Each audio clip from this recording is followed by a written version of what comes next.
All right, let's get this show started. Hello, everyone. My name is Larissa. I am the Global Brand and Communications Manager for Education for Employment. I want to welcome you today for our exclusive Q&A session on leadership with Simon Sinek. So last month, we had a session about leadership at all levels with Simon as part of the EFE's Resilience series. And we had great engagement and interaction. Simon suggested we dedicate a whole session to go over your questions, and we'll be taking more questions today as well. For those who do not know who Education for Employment is, we are the leading nonprofit that trains youth and links them to jobs across the MENA region. We partner with over 3,000 companies to provide skills training and job opportunities to youth. In just over a decade, EFE has helped over 108,000 youth enter the world of work. Of course, 57% of those were women. Our graduates, they work in different sectors. They are coders, entrepreneurs, nurses, engineers, and they all have the chance to be leaders on the first day of their first job. Of course, you can find all the information on our website, efe.org. Now, I'd really like to welcome Simon, our supporter, our partner. Thank you, Simon, for this session, and hello all the way from Dubai. How are you today? Oh, it's my pleasure. Nice to see you. Thanks for having me. As you know, EFE is an organization close to my heart, so happy to do it. Thank you so much. So we have great questions to cover today. Let's jump right into it. So the first question, he or she are asking, leaders with low leadership skills will always see themselves as the best leaders in the organization. So if they have no indicators, that says the opposite. So what are the characteristics or criteria that they can measure their leadership skills with? Well, it's a double-edged sword, that question, isn't it, right? Because the question is, do they even want to measure themselves? You know, I get this question a lot, unfortunately. I think it says something about the world that we live in, which is, you know, what if I'm in middle management? What if I'm in the middle of the company and the senior people really are terrible leaders? What do I do? How do I change their minds? And at the end of the day, you can't. You can't change other people. And no number of anonymously sent books will ever change them. They have to want to. They have to be open to it. And so, you know, if they're open-minded, we can sit down and have a conversation and say, you know, hey, remember, I'm here to make you look good, and, you know, anything I can do to help you, you know, and sort of develop a relationship like anybody else. And once trust exists, then you can say, give more feedback. You know, hey, can I offer some pointers on how I think you can help the rest of us work even at a higher potential, for example, things like that. If they're closed to that kind of feedback, then the only thing we can do is be the leaders we wish we had. That means we have to be the students of leadership. That means we have to be open to the feedback on how we can improve our leadership qualities. That means we have to work every day tirelessly to see that those around us are given the right conditions to work at their natural best. Even if those people are higher than us in the hierarchy, you know, empathy can go sideways, down and up. Sometimes when our direct leader is hard on us, they may be a bad leader. They also may be a person under tremendous stress. They may be a person who nobody ever taught them how to lead. They may be really insecure and overcompensate. Like, we don't know. So empathy goes up as well. You know, just as we want our leader to walk into our office and say, hey, are you okay? It's okay for us to go into their office and say, hey, you were really hard on us in the meeting today. Are you okay? So we have to be the leaders we wish we had. We have to become the students of leadership. Yeah, I totally agree with you, because that's really rare to find these days, and it is very vital. It is a two-way. Now, our next question is by Kelly Creever. It's a very good question. She's asking, her question is from a statement in chapter 15 of your book, Leaders Eat Last.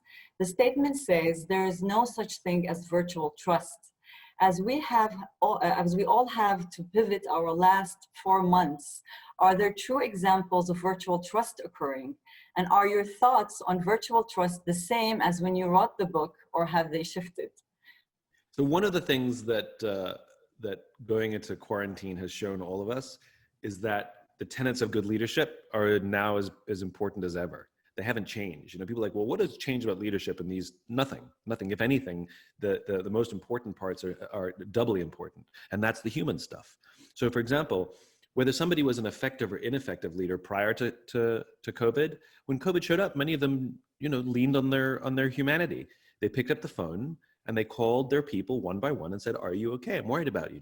Well, it doesn't take a crisis to do that. We should be doing that all the time. And that's one of the habits I hope that exists. In other words, they just did the right thing. They didn't have to read a book on what to do. Many people knew what to do. That's called good leadership. And, you know, a lot of companies are believing that, oh, now that, you know, we're virtual, we've proved to ourselves that we don't need to go back to the office because we can run things successfully. Well, that's because the relationships already existed. You know, imagine if somebody joins the team who's brand new, and now they have to join they have to earn everybody's trust or just build relationships. It's really, really hard. And coming from someone who's run a virtual team for 10 years now, I can promise you that the effort it takes to build trust online is even more work than when we're in person. And the reason is because, like Isaac Stern said, music is what happens between the notes. Well, trust is what happens between the meetings. You know, relationship, you don't build trust in the meeting.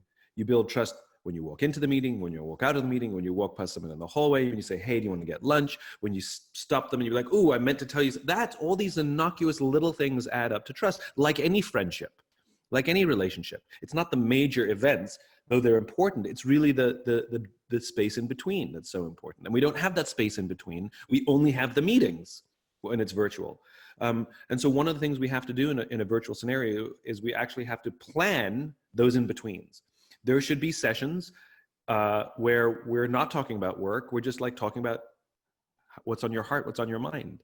We have to inject that humanity. And even a virtual team needs to come together at some point to hug each other and say, oh my God, it's so nice to meet you sometimes, or so good to see you. Those in-person, nothing changes that. We are social animals. We need each other. Good luck having a brainstorming session over a Zoom. It just doesn't work. Yeah. Like brainstorming in real life is like it's a magical experience. Doing it over Zoom it just doesn't work. The strange thing. So yeah, my opinions on the matter haven't changed. Actually, I agree. If anything, they've been reinforced. I agree with you 100% because I joined the EFE at the beginning of COVID.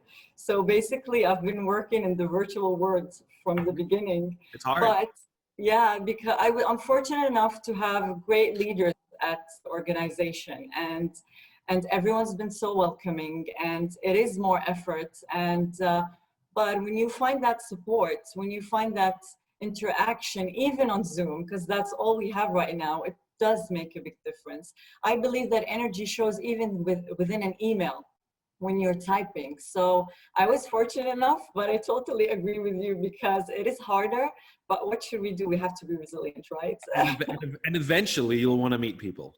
Yeah, hopefully very soon. Yeah. Okay. Somebody asked here a quick follow-up. Anna Libman, is one-on-one better or for the whole team? It depends on the size of the team. It's okay to do team stuff as well. But at some point, I think this is why hierarchy exists as well in a team, in a company, which is not a bad thing. When the organization's too big for one person to call everybody, then you call the people or your direct reports, and you expect them to call their direct reports, or expect them to call their direct reports. So I think it is entirely possible to get on one-on-one phone call at some point, and I think it's really important. Somebody can call for sure. Yes, definitely. Okay, so I have a next question from Liz Beneski. She's saying, please speak about how to handle the situation of having to lead from below, meaning you aren't the CEO or chairman, but somehow you end up leading the CEO or chairman, and how to avoid the resentment of the E-suite when that happens. Well, I mean, resentment happens a couple of reasons. One, it could be because of us, if we flaunt something. The other reason could be insecurity from others. And if there is tension, address it. You know, walk into someone's office, close the door and say, can I have a difficult conversation with you? Be prepared for this, you know, don't go into it blind, but can I have a difficult conversation with you? You know, I love it here and I'm trying to do my best to make us all look good and to make you guys look good. And it could just be just me, but I want to tell you how I feel, but I feel like there's a tension. That's ridiculous. That's nonsense. I hope so. I hope so. I just want to tell you how I feel. And I can give you some evidence to show that this is happening, you know? And there's something called FBI, which is tell them how you feel, tell them the behavior they did to make you feel that way, and then the potential impact. But it's got to be specific. You can't just say, you always yell at me in meetings. You know, because that's not true. You can say, on Thursday in the meeting, you were really short with me, you know, in front of everybody. And that made me feel, you know, X, and I fear that if I continue to feel that way, then it'll hurt the morale of everybody when they see that playing out. The point is go and have a difficult conversation and address the tension. But there's no, you know, look, at the end of the day, for better or for worse, you know, we can't force people to change anything. We can do our best to mitigate, and we can address things. And sometimes maybe it is an issue we're having. Maybe we are sort of showing up too much and speaking up too much. Maybe we need to go work behind the scenes a little more. So it requires being that student of leadership. It goes back to what I said before, you know, and really who's giving you feedback? Where are you getting your feedback loop from that maybe you can up your game? So I mean, I'm going to sound like a broken record. It's human being stuff. Like, what do you do with your group of friends where one friend, you know, starts to get jealous about something and what do? You don't act out, you know, you don't humiliate them in public. You go and try and talk to them and hope it works. But at the end of the day, you know. No, that's true. And also, I think that at least some of the things I've learned throughout my career is know when to pick your battles. So maybe that person was having a bad day. You never know. Maybe they're going through something. Again, that human element. Right. And also not to seem like you're attacking them. So like you just was talking, be specific about something, not generalizing, and do not seem like you're attacking. Talk about how you're feeling and try to pick the right time, because at the end of the day, it just they might be just having a bad day, and you just have to let it go, especially when you're superior. I think empathy is king. To walk into someone's office and say, hey, can I, this may or may not be my place, but just as a human being, somebody who works with you and somebody who cares, is everything okay? Like, are you okay? Like, you've been really short with me. I just want to check in with you, and I just want to make sure you're okay. Like, don't assume that they're attacking you. Assume like Alan Mulally talked about this. He said, they are not the problem, they have a problem. So can you assert what the problem they have is, and you can help them solve it. Ascertain rather than assert. So yeah. That's great. Okay, now I have a question. They're saying, I believe as a leader, I should prioritize the interest of my team rather than myself. The question here is how to avoid being exploited. So there's a paradox to being human, which is every single moment of every single day, we're both individuals and members of groups, which means every moment of every day, we are confronted with both small and big choices.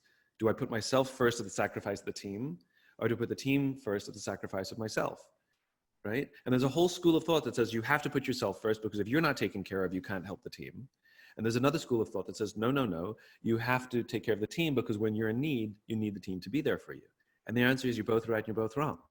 Like, it's a paradox. This is one of the messy things about being human. If you know Maslow's hierarchy of needs, you know, Maslow got it wrong. Maslow said our most important need is food and shelter. And then the third level in the hierarchy was human relationships. But I've never heard of anybody committing suicide because they were hungry. We commit suicide because we're lonely. And it's not that he was wrong, it's that he was only half right. He considered us as individuals, and as individuals, he's right. Like, food and shelter is number one. But as members of groups, as social animals, we crave belonging and we crave sort of trust and that sense of safety more than anything. You know, we would sacrifice. I mean, if you've ever been in love or had a loving friendship, you easily sacrifice your interests to take care of other people. If you've ever been a parent, you easily sacrifice your interests to take care of another human being. And so it's, you know, the answer, unfortunately, I wish I had a simple answer. The answer is, it's yes. It's a juggle, but it can't be one and it cannot be the other entirely, because if you're only putting the group first, you're going to hurt yourself. If you're only putting yourself first, you're going to destroy trust and hurt the group. It's got to be a balancing act. And sometimes you do have to prioritize yourself. Otherwise you'll burn out, and then you're useless then you're no good to anybody, including yourself.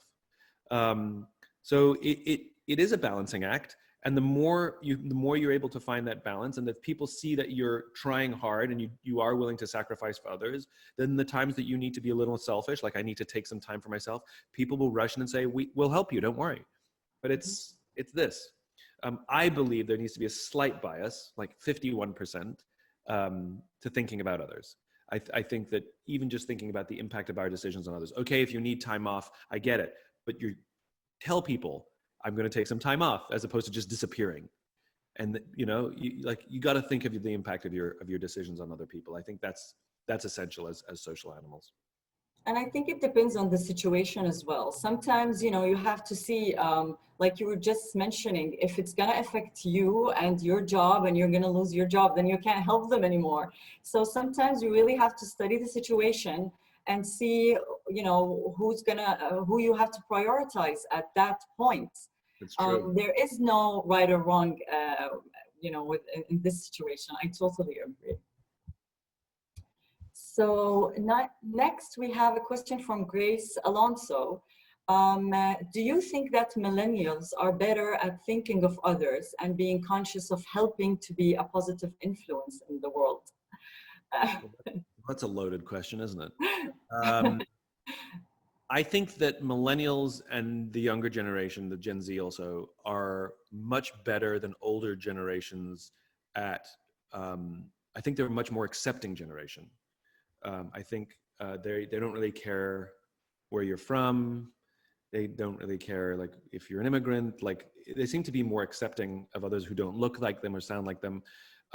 As a generation, also tends to be more accepting of gender identities and sexuality, and just like it's for the most part, it's less of an issue than older generations.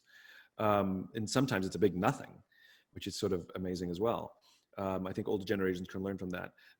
And I think the younger generations, millennials and Gen Z, are also, they recognize that it is important to work for an organization that has a sense of purpose, and it is important to choose a career where you can have an impact in the world. And the impact doesn't have to be in the product that the company is making. It can just be in the way the company is built. So for example, the company WD-40 that makes lubricant, they make lubricant when your door is squeaky. You know, are they changing the world by making our doors less squeaky? No, of course not. But the company itself, the culture of the company is remarkable. And the quality of the relationships, and it's building leaders, and it's teaching the people in their companies skills like coaching, which are helping them in their families and their friends. And there's a ripple effect. Like, the people who work there are better versions of human beings. And that has an impact. So yes, the company's making a huge impact. So the culture of the company can be the thing also. It doesn't always have to be the product. I think where the younger generation sometimes gets things wrong is that when they talk about impact, like I said, they're sometimes only looking at the product. They're not looking at the culture. Also, it's a balance. Not every generation knows everything, and what makes it kind of work is, like, they have a little more experience, we have a little more idealism, maybe we'll meet in the middle, you know? And it's both being open to each other, which I think is really important. You know, I've seen older generations who think we have to listen to our youth, and they're just taking too much advice. Because the other thing is, this young generation, like many young generations, it's not unique to them, have all the answers. You know, you're wrong, we're right, you should listen to us. You know, maybe we should take that into consideration. We should take the counsel, I think. But I think we shouldn't blindly follow either generation. That's where relationships matter. right? It's worth saying the founder of EFE, Ron Bruder, you know, I was that young kid who walked into his office. You know, we were introduced to each other, and he was considerably older than me and more successful than me and more experienced than me. And we were introduced many, many, many years ago. And we had a wonderful time. We had a great conversation. And that was it. I left his office. And I needed some advice at some point in my career. And I called him up, and he took my call, which I was surprised by, because, I mean, you know, Ron's a big dude, you know? And I called him again, and he took my call again. And then I said, "Can we have lunch?" And we had lunch together. And I realized, oh my goodness, I have a mentor. And I remember I was leaving his house one day, and I put my arm around him and I was saying goodbye. And it was the first time I ever used the M word. And I said to him, "I love that you're my mentor." Wow. And he said something that I did not expect. He said, "And I love that you're mine." And that's when I realized mentor relationships are not what we think they are. They're not like, "Hey, will you be my mentor?" That's not what they are. They're like friendships. They evolve and they form. And, you know, just like a friendship, you can't go to somebody on the street and say, "Will you be my friend?" You can't just go up to random people or send emails, especially people you've never met, and say, "Will you be my mentor?" Like, it doesn't work that way. And what I was so shocked by was, in all of my questions to him, he was learning. He was hearing questions and hearing ideas that he wasn't used to hearing before. And he showed up as a giver, but he also showed up to learn. And that's when I realized that mentor relationships are mutual. And I think that's what this young generation can benefit from, which is developing friendships with older generations, so that there's not just me telling you how things should be, but I'm showing up as a student. I'm showing up with a student's mindset, that I know that I have a lot to learn. I don't think you got everything right, but I still want to learn from you. I want to hear your perspective. You know, sometimes I'll give advice to somebody they'll ask me for advice, and I'll give advice, and they start fighting with me. I'm like, well, you know, like, so disagree with me and walk away. You know, like, I'm not here to defend. I'm just here to share my point of view. We can have a discussion about it, but like if you don't like it, then ignore me. Like, I don't care, you know? And I think to show with that student mindset is that idea of bringing curiosity to the table every day. But you know, I think every generation has its foibles and every generation has its advantages. This one is no different. Yeah, for me personally, I think that the older generation have more empathy and they have more compassion. They are tougher, maybe because of what they had to go through. I mean, our life looks easy compared to what they had when they had, like, let's say, no electricity, but they were softer. There was more empathy and compassion. And I'm scared that's a little bit disappearing nowadays, if you see everything that's going on in the world. Yeah. So yeah. I also think it depends where we're from, right? Yeah. I think, you know, in the US, I'm not sure the older generations have more compassion and empathy. We're a little different. You know, our older generations didn't grow up. They had electricity, but they grew up during the Vietnam War and Richard Nixon, and so they're really cynical, you know, and mistrusting of authority. So, you know, different strokes. Yeah. Well, speaking of Ron, that brings me to my next question, because I have to take this opportunity. And can you please tell us, why do you support education for employment? And what do you find inspiring about our mission? Yeah. So when I learned about EFE from Ron, of course, I wanted to know how it happened, how he came up with it. And he told me the story that after September 11th, or not on September 11th, he couldn't get hold of his daughter.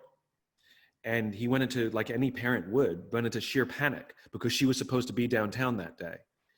And he for a while, he thought he'd lost her. And thank goodness he got hold of her and she was fine and everything was okay. But he remembers that panic. And he set himself this task. He's a businessman, he's an entrepreneur, he's a problem solver. How do I prevent another September 11th from happening again, was his idealism. And he looked at the attackers came from a region that has very, very high unemployment, and even higher unemployment amongst youth. And where you have unemployment and where you have disillusionment, there is discontent. There's feelings of abandonment. It affects your sense of belonging. It affects your self-confidence. And so Ron recognized that we can bring world peace if we can help young people find jobs, because it gives them pride, it gives them security, it gives them confidence, it gives them the ability to say no, and it produces a whole bunch of positive effects. And I was so inspired that fundamentally his desire was world peace. And I love how he set up the organization. Even though it was his idea, it's entirely run by people inside the local communities in the region.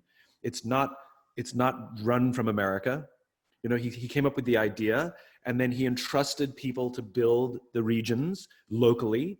And I think it's such a magical, beautiful model. And I've supported EFE for years. And you know, for anybody who's on this call who doesn't know EFE, please go learn about them. It's really an inspiring model that I do believe will bring about world peace. Learn about them, volunteer. If you have a little extra money, please give it. You know, it's really a magical thing. I love what you guys are doing, and it's so fun to watch how many people have gone through your program now. It's remarkable. It's remarkable. Thank you, Simon. I really appreciate support from you. It means a lot to us. It's an honor. So going back to our questions, we have a very interesting question from Hassan Ali. He's asking, can you please talk about the inclusion of women in the workforce and leadership positions from an angle that is also subconsciously excluding men from that layer? How may we ensure our inclusion is not excluding the others, be it from gender perspective, minorities, or people of determination perspective? I mean, yes. I mean, you know, we don't want to be so blind in our idealism that that the system flies the other way either. It's about, like everything is about balance, but it's also about reconciling the imbalances of the past, both in how we've excluded gender or racial differences. You know, we have to come to terms with that as well. And especially in the United States, we're dealing with it, you know, loudly right now, which is such a good thing. Black Lives Matter has held a mirror up to us and recognized that you know, that a lot of white America has to come to terms with the fact that even though we pointed at all the problems, and we didn't realize that we were part of the problem. And it's a very uncomfortable conversation that has to happen. And there has to be a balancing, you know? I mean, think about it in terms of relationships. You know, when you do something to hurt somebody on purpose or by accident, you know, you can't just say sorry and then it's fine. Like, you actually have to do a little work to bring the balance back, to restore the trust. And I think, you know, in companies and as a nation, that's what we're going through. Like, there actually has to be more work to be done to bring balance. In terms of leadership, you know, I sort of make I sort of say it sort of in a funny way, which is, you know, it's not that we need more female leaders, it's that we need more leaders who act like females. Women just happen to be better at that. You know, traditional male characteristics are things like aggression and decisiveness, and traditional female characteristics are things like patience and empathy and maternal instinct. Well, those are the characteristics of good leaders. So, like I said, it's not that we need more female leaders; it's that we need more leaders who act like who have the traditional female characteristics, and women just happen to be better at that. The United States Marine Corps does these exercises. They're problem-solving courses that are run in a time you know, there's a deadline. You have to finish in a certain period of time, time constraints. And when they have all male teams, the men don't do enough thinking and planning. They execute too quickly and they fail because they had the wrong plan. The women spend too much time planning. They come up with the right solution, but they don't leave enough time to execute, so they fail. It makes a case for blended teams, that there are strengths and weaknesses that both sides can bring, and listening to the other and finding the middle ground is probably often a good way to go. Yeah, I'm a fan of taking input from all different places, of course.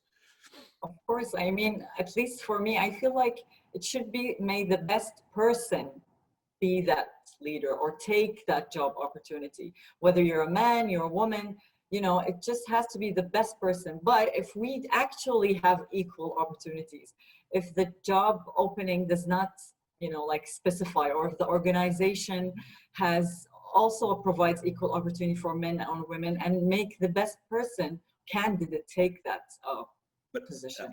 Well, yes, and I think organizations need to be self-aware that if we keep saying best person, male, best person, male, best person, male, at some point, even if it wasn't done, you know, if they're open to female leaders, at some point they have to step back and say, it's getting a little lopsided. I think we need to balance the system. You know, I think we need to be aware of the cultures we're building, because if we keep saying, oh, it's always the best person, but you're looking at it in a vacuum that each job has no impact on all the other jobs or on the culture as a whole. So you may have made a myopic decision each time, but at the end you're left with a culture of only men. And then you're only going to have one kind of perspective, and you're going to have groupthink. So I think senior leadership needs to be aware of the balancing and of the culture they're building, and then can prioritize, I think we need some more women, find the best qualified women for this position. So I think we can and have to push it and be aware of the cultures we're building. Yeah, we can't just be so myopic. Mm-hmm. Yeah, totally agree. So I'm gonna look at the chat, some of the questions in the chat. We have a question from Lars. They're saying, what has been especially challenging for you, Simon, during the pandemic in terms of leadership? And where did you struggle personally, and how did you cope with it? So very early in the pandemic, I called a friend of mine he's in the military, and asked him, do you guys learn to compartmentalize your feelings so you can stay mission focused? And he said, you can only do it for a short period of time. He says, if you go through trauma, you're going to have to deal with it. And he says, very often when we come back from combat, you don't actually deal with the trauma for 4 or 5 months later. Because at the beginning of COVID, I had a huge problem to fix. I had to pivot my business, because we made most of our income from in-person events, and those were gone. And so, you know, I didn't have time to mourn and have the trauma of COVID. I had to go into go mode, which I did. Dare I say, it was sort of exciting at some points. But I became keenly aware, as he told me, that no one can avoid trauma. It's impossible for any human being to compartmentalize emotions. You're gonna have to deal with trauma at some point. The problem is you may not know when it's gonna strike. And so for me, it was a few weeks ago, about, you know, full on 4.5 months into COVID, all of a sudden I was not myself, and I was keenly aware of it. And I called him up again, and I didn't ask any leading questions. I said, what are the symptoms? And he said, he says, I fall off my sleep schedule. I start going to bed really late for no reason and not wanting to get out of bed in the morning. I'm like, check. He says he doesn't really want to hang out with people or talk to people. I'm like, check. He says, I have unproductive days, and after I have one, I'm like, oh, that's okay. I needed a break. But then I have another and another. I'm like, check. And I realized I was going through it. And I became afraid to use the word, you know, depression, for fear that was a clinical diagnosis. And I didn't want to use the word about that I felt depressed. And so that made it worse, because then I didn't have a word to describe the feeling. And so one of the things I did is I reached out to friends. I reached out to people who I trusted and said, I need to talk. Something's wrong. I'm off my game. I don't know what this is, but I don't feel right. And I had some great friends who gave me a safe space to talk. Some of them were going through it as well, also secretly. And they came clean to me, I have one friend in particular where we called each other every day just to check in on each other, and which was great. I have a friend who's a coach she was wonderful. I actually recorded my session with her and put it up online. And one of the things she said is, I need words to label the feelings. And you can have multiple feelings at the same time. You can be depressed and excited at the same time. So that helped me, learning that I have to put words to the feelings, that it's okay to say I feel depressed. It's important to say it. And it's okay that even though it's confusing, you can have a mess of feelings all at the same time, and they can change throughout the day. So the most important thing was I didn't keep it to myself. The most important thing was I called people and said, I need to talk. And it really, really helped me. It lasted about a week, 2 weeks. And then I started to just feel better. And I called all those people again and thanked them. So yeah, reaching out for help was the best thing I ever did. I actually saw that session about the emotions that you're talking about. And to be honest, you know how, because I was researching you for the first session, so it came up on my Google search. And a lot of things that you guys talked about in that session really made sense to me, because we really are going through a lot through these times. And you have to feel those feelings, even for a minute or two a day, like your friend suggested. And just talking about it and having that support system, even virtually and remotely. Like, I miss my family so much. I'd love to go and see them and travel to see them, but I can't. So going through these emotions, acknowledging them is very crucial. And thank you for sharing that, because it did, I know it was personal to you, but I'm pretty sure a lot of people are feeling the same way. Well, like I said, the reason I recorded it is knowing that if anything good came out of the session, I might want to share it. So I recorded it just in case. So if anybody wants to watch it, it's only 15 minutes. It's on YouTube. Yes. I can't remember the title. Something Emotions. Something to do with feelings or emotions. Yeah. So it was good. Yeah. Should we take some more questions? Yeah, definitely. Is There's there one something? There's one question here I liked. Managers have to wear many. Where is it? I lost it. I remember it though. It said something to the effect of managers have to wear many hats. Yeah. Oh, here it is. Managers wear many hats. From Hesham Fadli. Which hat do you think a good leader should wear the most? His choice of words hasn't escaped me. A good leader wears their leader hat the most.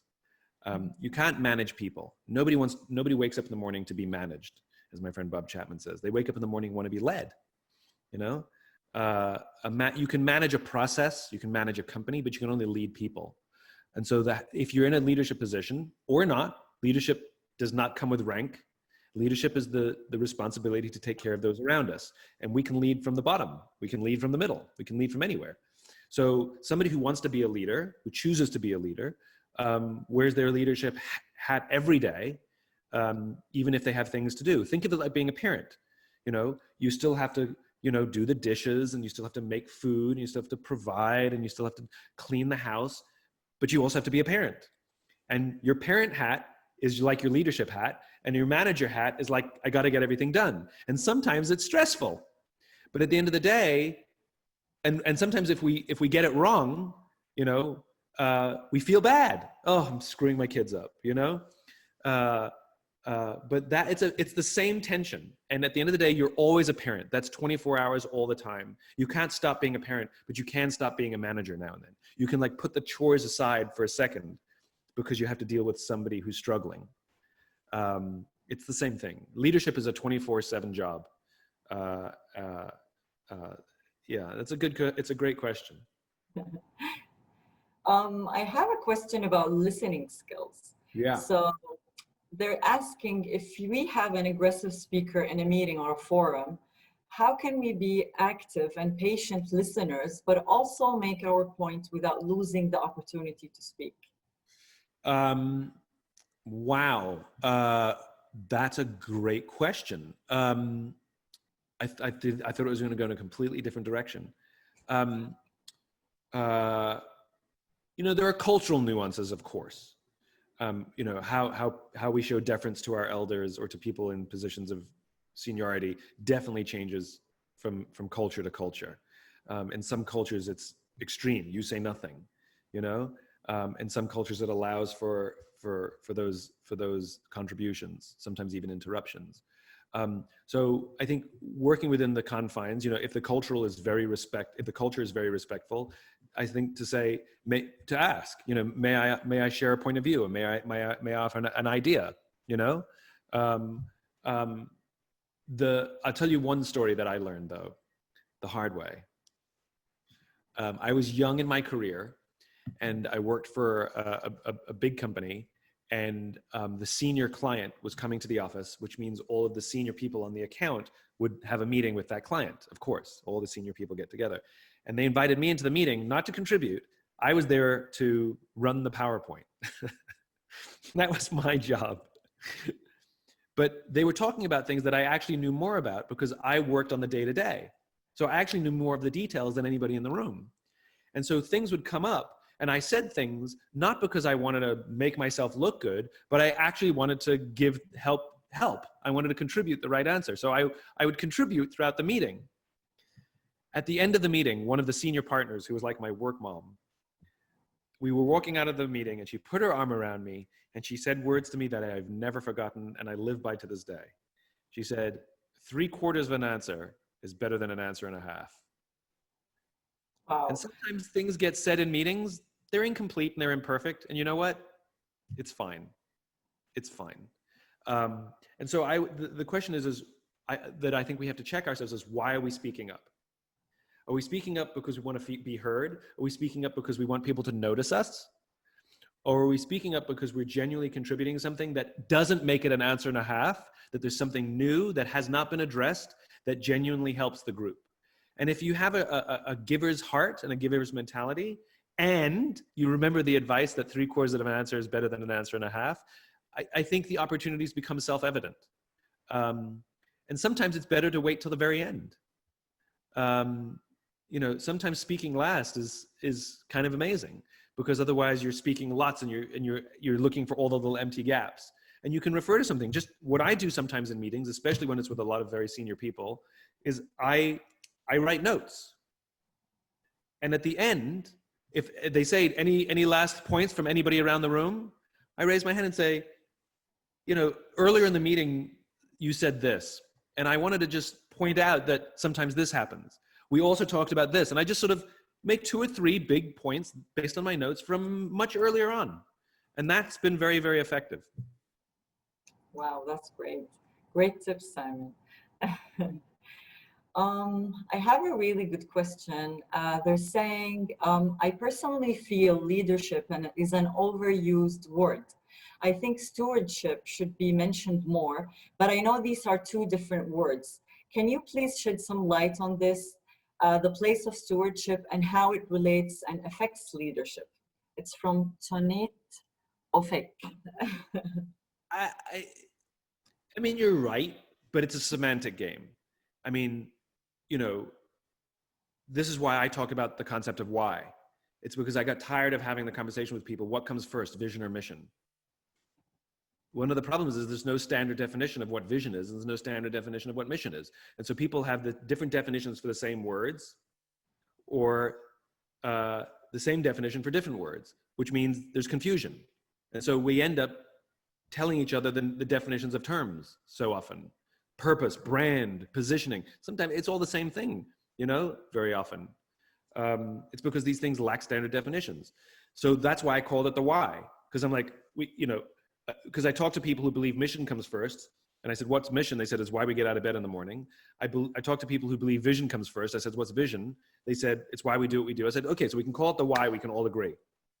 And so good leadership is the stewardship of those around us.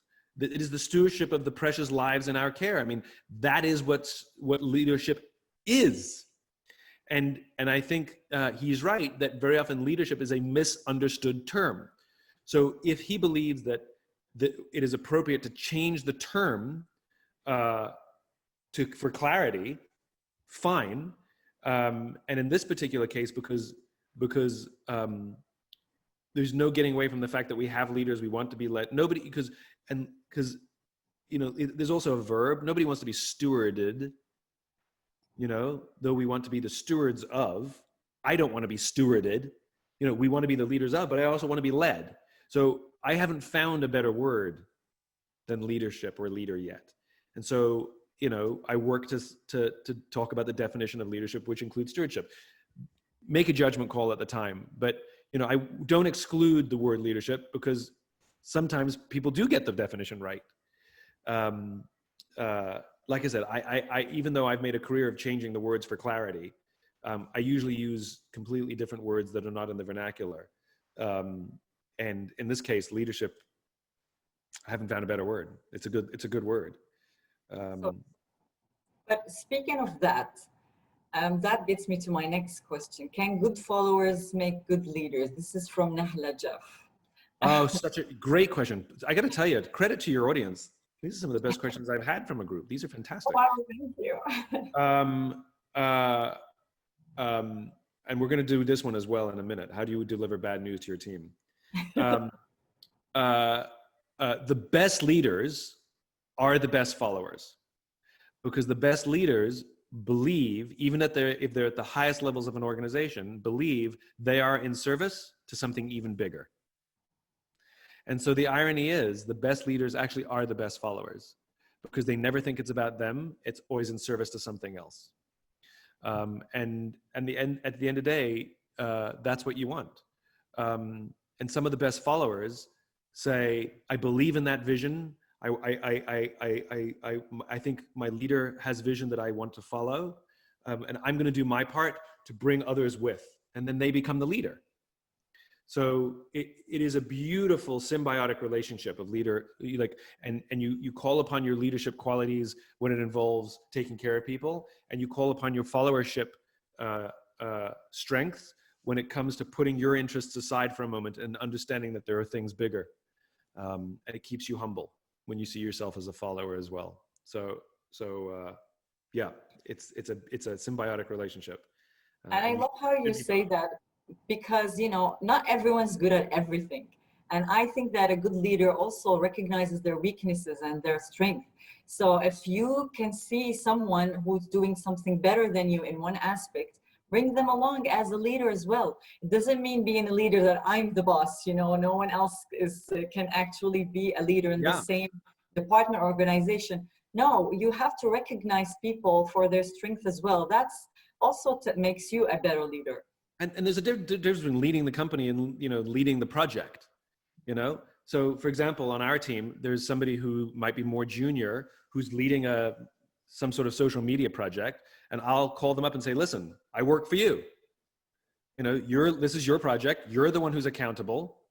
It's your success that we're trying to help here, and you need things from me to contribute to this. So you have to call me and say what you need from me. I work for you. So it can change depending on the circumstances as well.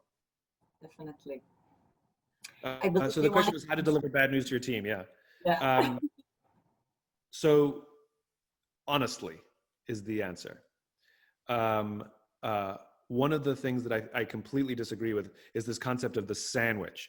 Give the good news, then give the bad news, and give the good news, because nobody can hear the good news when you're talking to them. It's like, it's like breaking up. It's like, we've had so much good time together, and we had so many years together, and it's been so much fun. Like, they're just waiting they're not listening at all. And I think the best way to start a difficult conversation is saying that. It's like, hey, I need to have a difficult conversation with everybody. I need to talk about something really hard. We have to make changes on our team, and it's excruciating. And unfortunately, that some of these, if you're talking to one person and these changes include you, I want to give you the context, and you have to give the context. If you give the context first, they're not listening to you. They're just waiting for the bad news, right? If you deliver the bad news, I have found that if you deliver the bad news up front, now there can be some conversation. And remember, not everything has, especially if it's very, very difficult news. You can say, listen, I know this is difficult. I know this is emotional. If you want to talk about it again and I can share some more, let's talk. We can talk later today or later on in the week if you want. There's other human beings in the room, and their emotions are going to be different in how they respond. And some people react immediately, and some people react later. And we have to be patient with all of the reactions. But giving context is important. How would you want bad news delivered to you? You don't want someone to delay it. You just tell me, sooner I know, the better, So honesty and context are essential. There's a great book called How to Talk to Kids So Kids Will Listen and Listen So Kids Will Talk. It's a big, bright yellow book. It's a parenting book, but I found it's a fantastic book to learn all kinds of difficult communication. So I recommend that book also. Well, speaking of the young people, how do you think we can encourage more young girls to become future leaders? Just that. I mean, I think role models matter. For people to see people who look like them in positions that they could imagine themselves in one day, I think really matters. And if those positions don't exist or those role models exist, inspiring them to be the role models. I think teaching them the skills. Very often we don't teach the skills of leadership to people. We don't teach them in school. And unfortunately, that people show up in their jobs and the companies aren't teaching them either. I hate the term soft skills, hard skill and soft skills. No, there's nothing soft about them. They're human skills. Hard skills teach you how to do your job better. Human skills teach you how to be a better human. And we need to teach human skills. It's not innate. Like, we need to do a better job of teaching listening and empathetic listening and active listening, and how to have difficult conversations, how to give and receive feedback, how to have an effective confrontation. These are learnable, practicable skills. And I think good training programs teach human skills as much as they teach hard skills. And so for young girls, I think reinforcing some of their natural inclinations and those human skills, and teaching them that they can be the role model, that they can be the one, that they can be the pioneer. Point out their strengths to them. One of the things that's really funny, a friend of mine, she's an entrepreneur, she's a successful entrepreneur, and she has an interesting theory that men make better entrepreneurs than women, she says. And this is her reasoning. She says, when we're young, there are still traditional roles. So the boy asks the girl to go out, right? So if the boy wants to go to the prom, the boy has to ask the girl to the prom. If the girl wants to go to the prom, she can wait for a boy to ask her out, or what, and if there's, there's the traditional roles, and even in gay relationships, there's traditional roles, but the reason she says this is, so when they're young, mostly boys learn the skill of, I have to muster up the courage, I have to ask, I get rejected, I get depressed, I have to muster up the courage, I ask, I get rejected, I have to learn and this cycle of learning to muster the courage and then get rejected over and over and over again builds a muscle that when they're older and they're in the entrepreneur world, the idea of finding the courage to do something crazy and get rejected just doesn't hurt as much. Where a lot of again, her theory, a lot of women didn't learn that skill, and so there's a little more trepidation when they become entrepreneurs. And I've seen this play out in meetings. I've sat in a meeting where somebody's talking about something, and there's a guy who has a company that has like 30% of the solution, and they will say, "Oh yeah, we can totally do that. We can help you solve that problem. No problem." And they'll make the sale in the room, and they'll figure it out later. And I've sat in a room with women who have like 90% of the answer already worked out. And somebody's talking about it, I'm like, tell them. They're like, it's not perfect yet. I'm like, it doesn't matter. Tell them, you can do this. They're like, it's not perfect yet, So I think that's really interesting. So the question is how do we teach all children the courage to try and fail and try again and fail and try again and fail and build that muscle so that later on in life, they're willing to try things. And even if it doesn't go well, they just pick themselves up a lot quicker. So I think all children need to learn that lesson, and we shouldn't leave it to traditional old-fashioned roles to learn those skills. Rejection muscle. That's the first time I've heard it. It's very interesting to train your rejection muscle. I have two nieces. Rejection and failure, falling off the bicycle. My nephew, he rides a bicycle, he falls off once, he wants to quit. And we have to be like, all right, bud, okay, it hurts, try again, And I think really not letting our kids off the hook when they fail, but to encourage them to get back on that horse. I'll use all my metaphors. Yeah, it's I think it's a good thing to train that skill. And it also, you know, it does relate to how you bring them up, because I have two nieces. They're still really small, but they're the bosses of the house. Yeah. Because everyone listens to them, you know, whether it's right or wrong, whether they succeed or fail. You have to listen to them, give them the opportunity to try out new things. And I think that's how they really train that rejection muscle that we were just talking about. Yeah, here's from Amal Kadiri. This might be a good question to end on. He said, thanks for the interesting intervention. That's funny. My question is, are the leadership qualities innate or something that can be acquired as a skill? Leadership is a skill. No one is born a leader. Some may have learned leadership earlier from their parents or the experiences they had when they were younger, but leadership is a learnable, practicable skill. It is a muscle that you have to work, and if you don't work it, it atrophies.